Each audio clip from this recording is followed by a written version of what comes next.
One. Hello. Hello, and welcome to the Woman's Cave, and thank you, Jade, for letting me have that. Oh, you're welcome. You're I welcome. really Because apparently appreciate on the it. last interview, I was too mean to Ramona.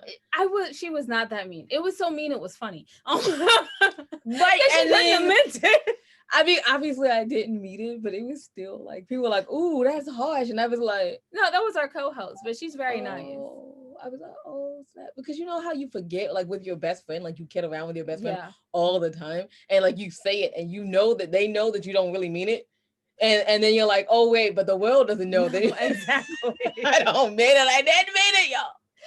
I'm Jade. The joke was simply, I'm well known, and the joke was simply that I was saying I was slower in our race to say the women's cave thing because my words were weightier because they were wise.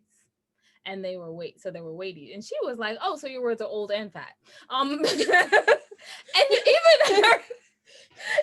our guest today is laughing because it was funny. It was funny, but I didn't mean it like in a bad way, y'all. I just meant it as like a ha ha ha because pretty sure that she's gonna get back at me at some point. Oh, I wrote. But anyway, the point is that we wrote books. Yeah, we did. Literary life guys with pop poetry. Yeah, we don't like to call them anthologies. Although we were like #1 in new release anthologies on Amazon, but we still don't like to call them literary life guides with pop poetry.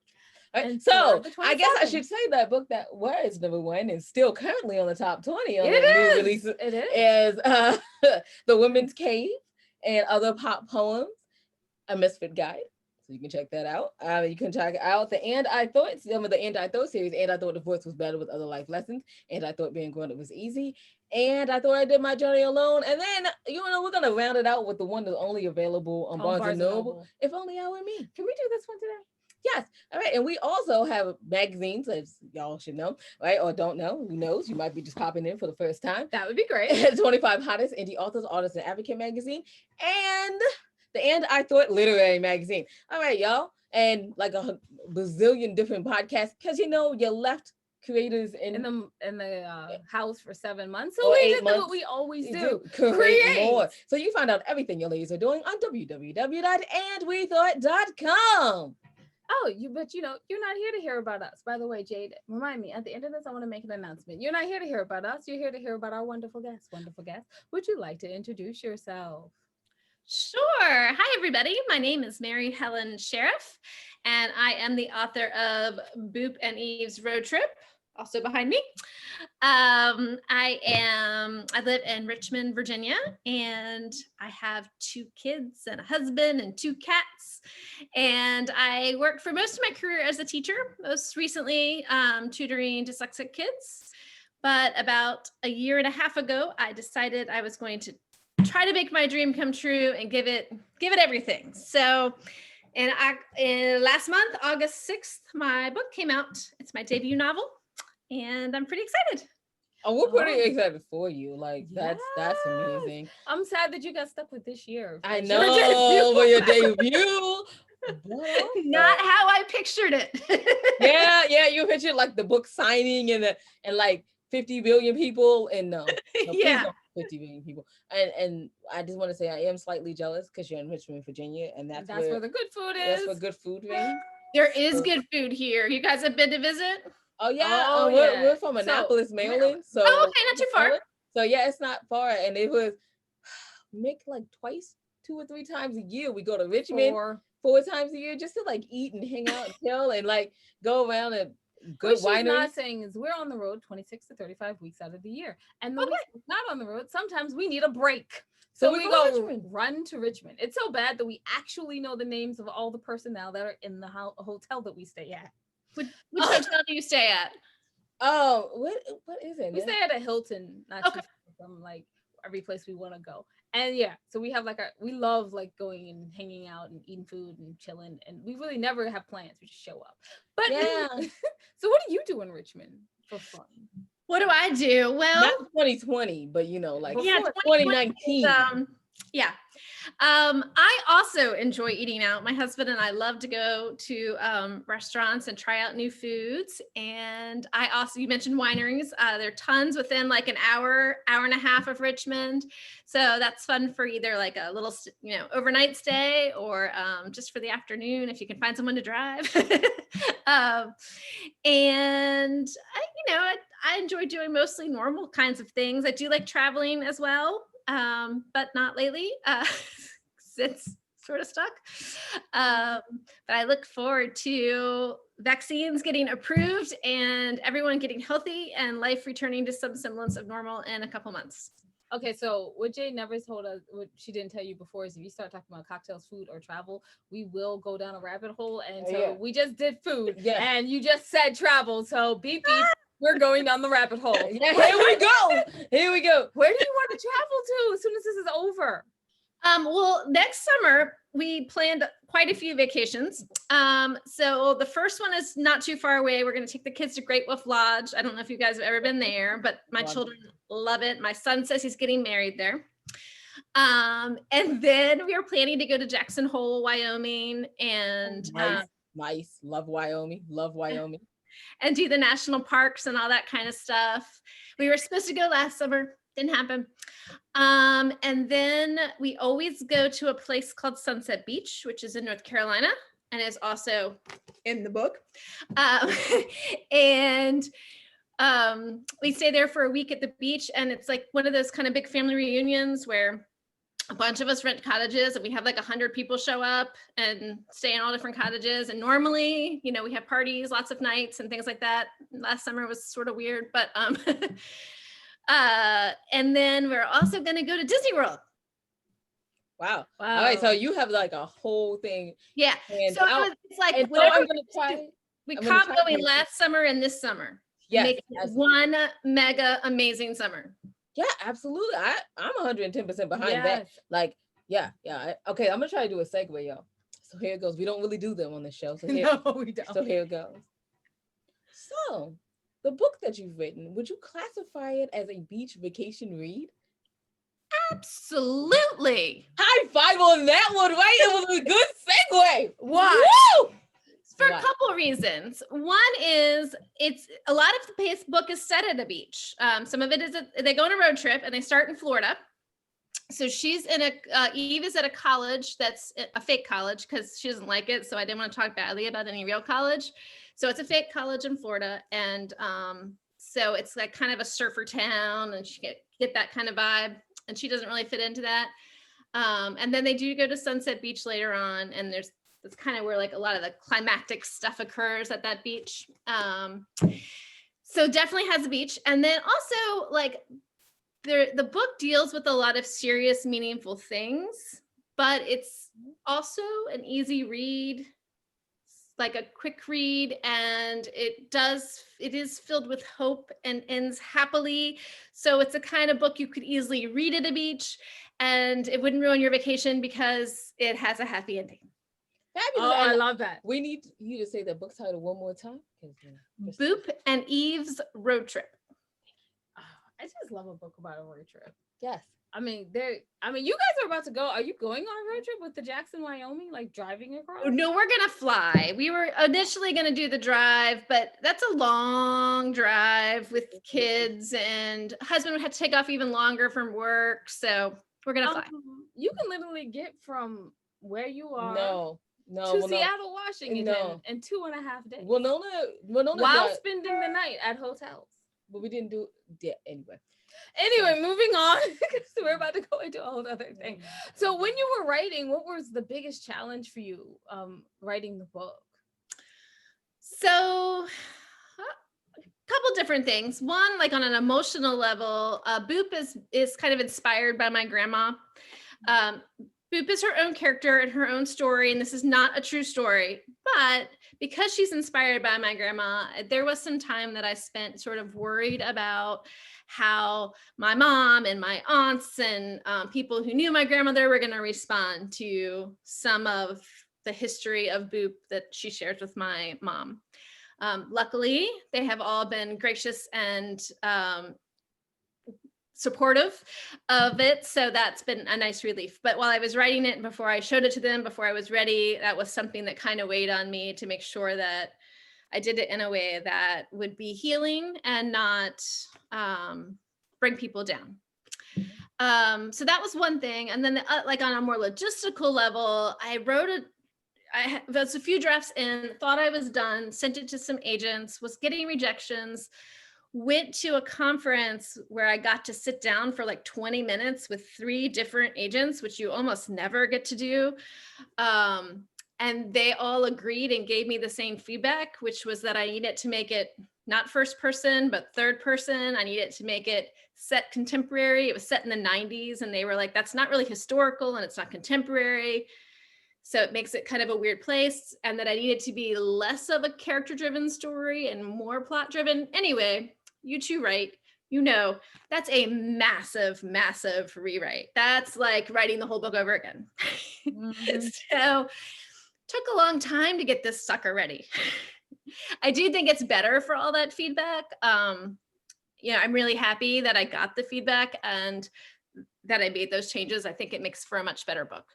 Having said that, it was quite a bit to take that in and then realize my book isn't done. And instead it's going to be another 1.5 years before it's done because I have to pretty much rewrite the whole thing.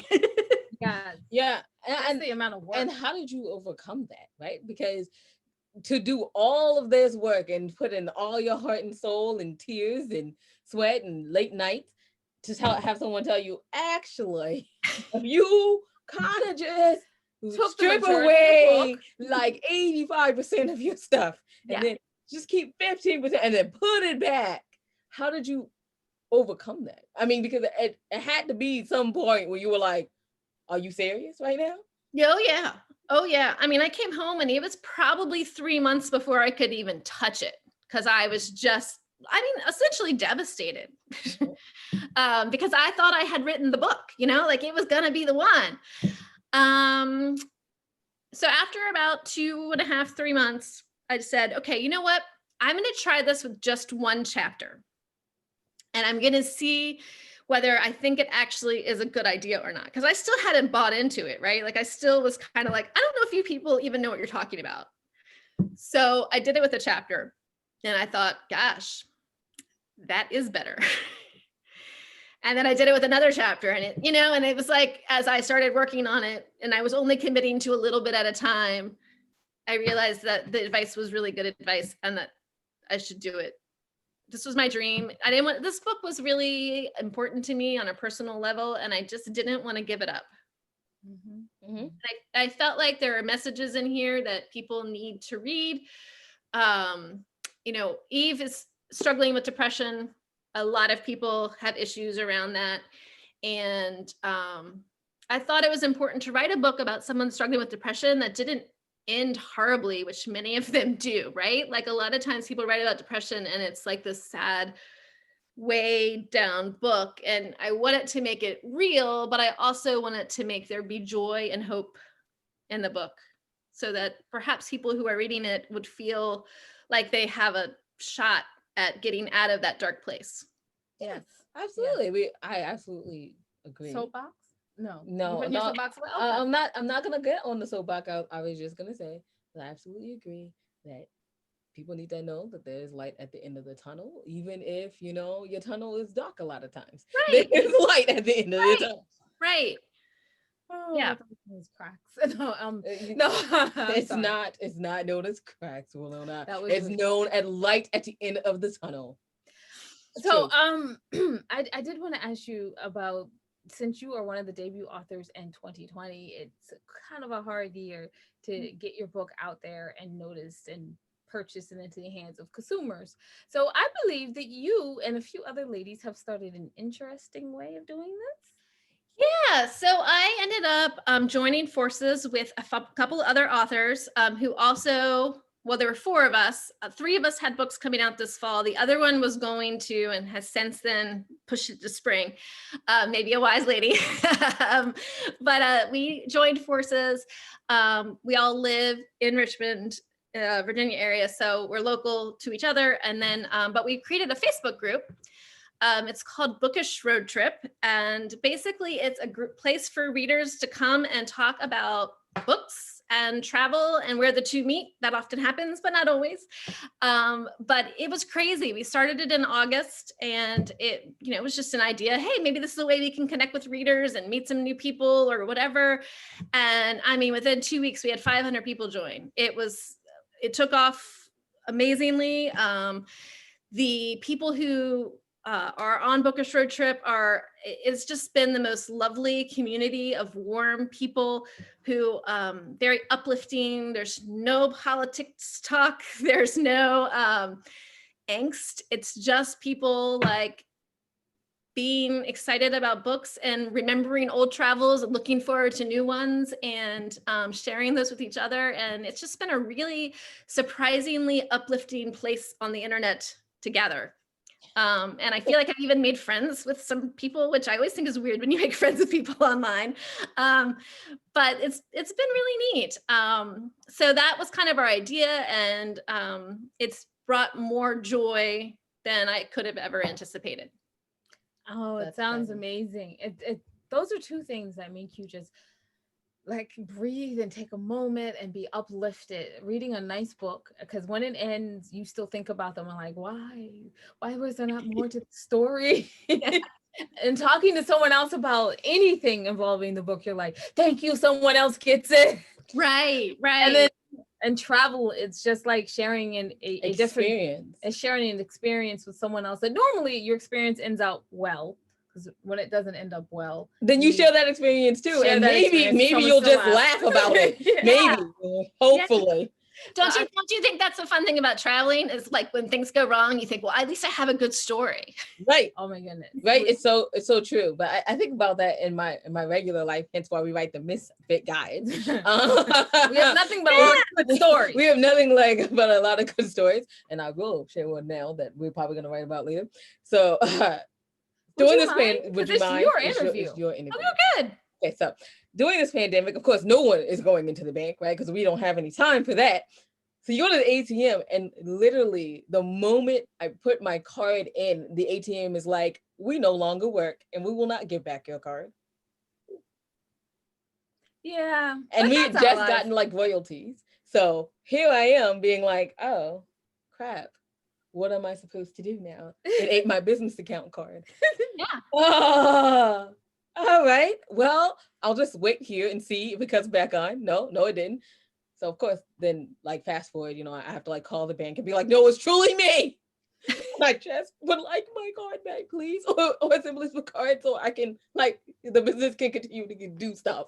And they're like, oh yes, it'll take 10 business days, and then of course the U.S. mail slowed down, so that was fun. That's our normal life. But at least I can write about it. Got to roll with it, right? Yeah, you do. Yeah. It's our normal life. In fact, it hadn't happened in so long. When it happened, we kind of laughed and we're like, dude, it feels like a real day. It feels normal. Look, it feels this normal. Because you've been in your house a little long, so only so many things can go wrong. Many things could go wrong. That includes wine glasses breaking. Yeah. So we're talking about your book and you being a mom and a wife. Where did you find the time to, and you had a job, so where did you find the time to write? Because let's be honest, you wrote a book and then you had to rewrite a book. Yeah. Well, it took a long time, right? So we're talking like 6 years. Yeah. I don't feel from beginning of I have this idea to okay, it's done was 6 years. So, I found bits and pieces here and there, right? I worked part-time, so I was able to find like an hour or so every day where my kids were at school and I was not at work. And I had to really try to promise myself that I was truly going to write then. So yeah, slowly. That's the truth. It just took a long time. I love it. You were just like, it happened slowly, y'all. Yeah, just slowly. Love it. I love the fact that you took the time and you found the time. So anyone out there who's saying, I just can't write a book because I'm busy, slowly is the word. Slowly. Yeah. We're over our 17 minutes. We are well over our 17 minutes. I was going to ask that final question. Yes, where can people find out about your book and your Facebook group? Also, what are 2 pieces of advice that you would give aspiring authors out there? Okay. So aspiring authors, I would say to really embrace the writing community, you will not find more people to learn from and more people to support you and for you to support back. It's just a very giving, warm community, and being part of that will make the entire experience smoother and richer. So that would be my biggest advice. And the second piece, I guess, would just be, it's a long haul. And you're going to have persistence and perseverance. And, that's all I can say. It's going to require both of those things. And then as far as where you can find the book or me or whatever, the book is available at pretty much every online retailer you can think of. As to whether it's in a physical bookstore or not, that's up to the bookstore. They can get it. So, if they don't have it, you can call them ahead and tell them to get it, and they can have it there for you. A lot of places are kind of appointment and curbside now anyway, so you might as well call.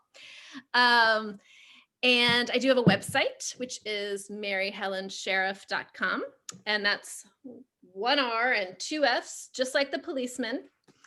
And then Bookish Road Trip, which was the Facebook group we were talking about, is on Facebook, and it's called Bookish Road Trip. So if you just do a little search, you should be able to find it.